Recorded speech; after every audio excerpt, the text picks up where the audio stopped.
దివ్యాంగులకు, విద్యార్థులకు, ప్రభుత్వ ఉద్యోగులకు, జర్నలిస్టులకు మనం రాయితీతో బస్ పాస్లు ఇస్తాం. ఈ ప్రభుత్వం వచ్చిన 8 నెలల్లో ఆ రాయితీలకు చెందిన డబ్బు ₹1 ఇవ్వని మాట వాస్తవమా?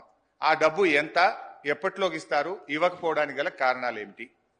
దెన్ లాస్ట్ క్వశ్చన్ అధ్యక్ష, మనకు కార్మికులకు సంబంధించి మోటార్ ట్రాన్స్పోర్ట్ యాక్ట్ ఉంటుంది. డ్రైవర్లు కానీ కండక్టర్లు కానీ 8 గంటల కంటే ఎక్కువ పని చేయకూడదని ఉంటుంది. ఇందులో మహిళా కండక్టర్లు కూడా ఉన్నారు. కానీ వాళ్ళని 16 గంటలు 18 గంటలు పని చేయించడం వల్ల పని ఒత్తిడికి లోనై దాదాపు కొన్ని వందల సంఖ్యలో కార్మికులు చనిపోతున్న మాట వాస్తవమా?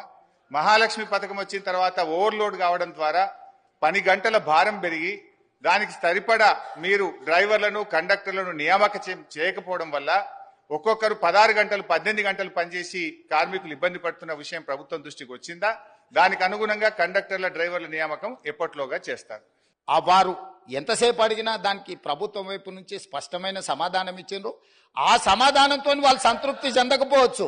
ఎందుకంటే 10 సంవత్సరాలు వాళ్ళు చేసిన తప్పులు ఈ ప్రభుత్వం కూడా చేయాలని వాళ్ళ కోరిక ఉండొచ్చు.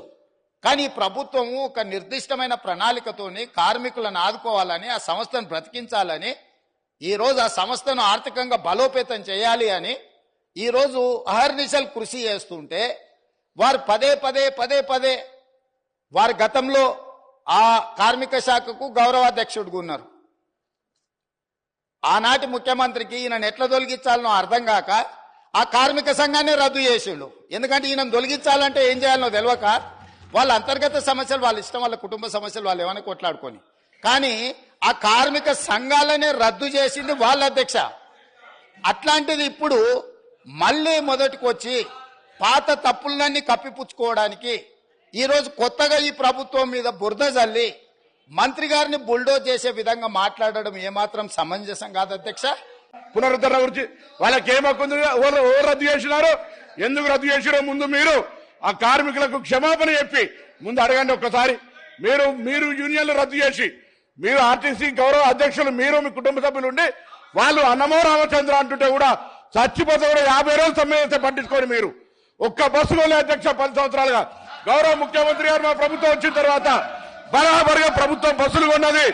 అంతేకాదు 2013 నుంచి పెండింగ్ లో ఉన్నటువంటి 280 కోట్ల బకాయిలను మేము బాండ్ రూపంలో ఉంటే ఇచ్చిన 80 కోట్లు పేమెంట్ అయింది. ఆన్లైన్ లో యాజమాన్యం ఇతర అవసరాల గురించి కలుగుతా ఉంది.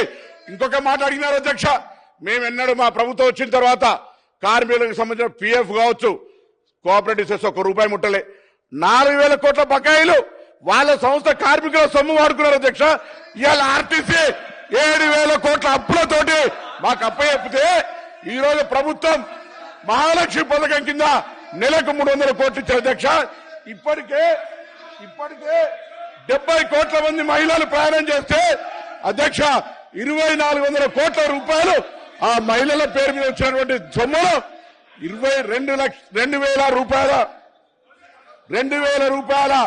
2,000 కోట్లను ప్రభుత్వం తరఫున ఆర్టీసీకి ఇచ్చినాం.